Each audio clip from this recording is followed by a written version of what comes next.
Sentenced to be a hero has to be one of the few instances where fantasy has been done extremely well in a show. This has potential to be up there. Some of like the best fantasy works of all time. Now it has the potential. Now it's not there yet. I wouldn't say it's the greatest thing that's ever been created, but with the way it's going, with the way the plot is moving forward, it could be there. Now, the simple premise about the show, if you have not seen it at this point, is basically a dude is sentenced to be a hero. Why? Because in this world, heroes are basically war slaves. Bro. They're just basically war slaves you sent out to fight for them. And if you die, you are forcefully brought back to continue fighting for your nation.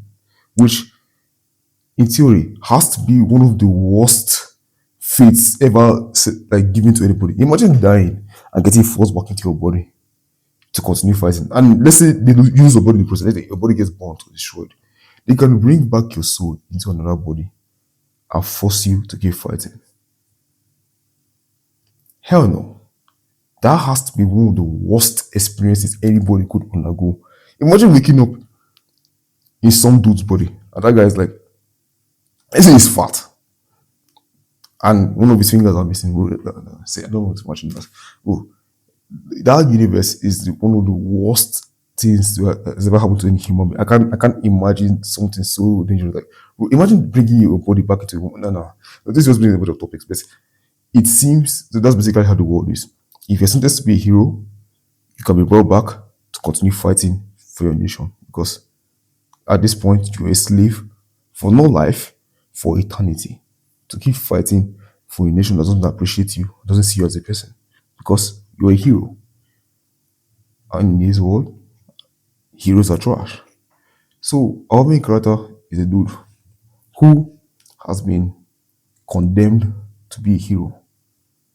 And one of his crimes that caused him to get this cause was that he supposedly killed a god. No, not a god, a goddess. Now, in these universes, in this universe, what am I saying universes? No. In this universe, goddesses, I got myself again. Goddesses in this universe are just a bunch of children, or I think girls, that have the ability to buff you or give you access to like otherworldly power not to use to destroy or defeat demon lords. They are basically like Valkyries. If you know this game, Valkyrie Chronicles, like how the Valkyries are in that game, is basically how goddesses are in this universe. So, America supposedly killed his own goddess back in the day while he was still known as a knight, a man of honor. And according to him, according to the show, he was framed to be forced into battle, to be fight to a point where his subordinate, that's the goddess, ended up using out her ability so much, that she started to decay in real time. And in this universe, it has an issue called like something like the blight, where wherever a demon is, anything that's alive next to it, it can corrupt it. So this demon will can literally corrupt anything that is like solely losing life or an animal, a creature. So this guy discovers that the goddess he was working with was slowly getting corrupted by a demon lord. So in this situation, he is stuck between a hard place. Does he kill her to prevent demon lord from taking control of her? Or does he let her be and then wait for the demon lord to gain access to a goddess and have the power of a goddess on his side? You can see the issue he had in that moment. So unfortunately for him, he ended up killing her to prevent the demon lord from gaining access to that otherworldly power. And now we're in the situation we're in, where he's currently continuously for the rest of his life. Bro, is this guy's life as sad as it goes? I don't think so yet. But for the rest of his life, he can't escape, he can't die because for some reason they put a tattoo on his neck where if he ran away, his neck will explode. Bro, this universe's level of oppression is cartoonish, bro. This is some high level evil, bro. But not to worry about that. So he's has to dedicate the rest of his life to killing and fighting demon lords. Boom, our plot starts off. He meets a new goddess. Oh my god, she's here. What am I going to do with her? I don't like goddesses. The last one I had to kill her in order to gain, to escape from my issue. But for some reason, it ruined my life for the rest of my life. I can't die. I can't escape from this situation. I'm cooked for the rest of my existence. The goddess pulls up on him and tells him, "Yo, you are my knight." I'm just there like, damn. It's that type of show, isn't it? And I just continue to watch. The animation got better. The fight scenes got better, bro. The main character's ability to just throw a bunch of swords and just makes a bunch of explosions and destroys whatever is in front of it. That's a cool concept for the type of swordsman. And he can also throw hands too. So I was watching this and I'm like, yeah, this is some street peak. And then next thing you know, he pulls up on the demon lord and he just starts destroying his army. And like, okay, wow, this guy could actually handle this fight and easily win. But then he comes to discover that the demon lord to take that guy out is not going to be easy. Boom. He makes the pact with the goddess. The goddess gives him access to basically what would be, I would consider something like this guy's ability from Fate. It's that guy, what's his name again? Gilgamesh, yeah, Gilgamesh, that guy. So Gilgamesh's ability is somewhat like a bunch of weapons from an otherworldly plane. She just summons a bunch of swords for bro.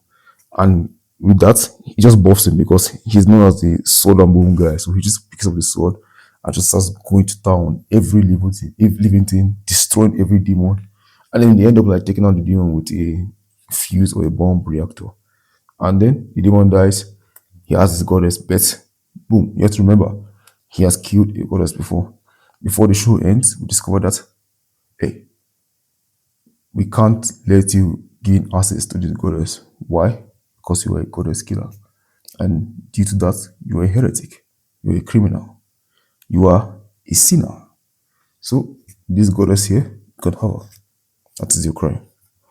So, essentially, I don't know where the story is going from here. But the potential is there.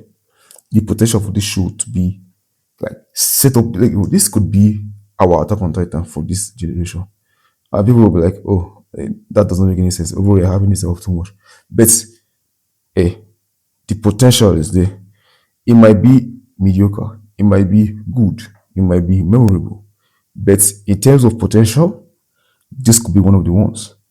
And bro, I am looking forward to the miracle this show could perform. Now, I hope the animators they still take their time to land in the future with the episodes. The way they have been cooking up this stuff, I've been enjoying what I've been seeing. The action is good, animation is good, everything is flawless. Or like the only thing I can complain about the show so far is that, well, I don't really like the pink haired guy. But other than that, the rest of the show is interesting as hell and I'm hooked. So for the future episodes, I would recommend that this season you guys sit down, take your time, and watch Reincarnated to be no, not Reincarnated. That's wrong. Sentenced to be a hero, bro. Them Isekai is messing up my head, bro. No, funny enough, this is not an Isekai. That is just so weird to think about. Osha, take your time and good night.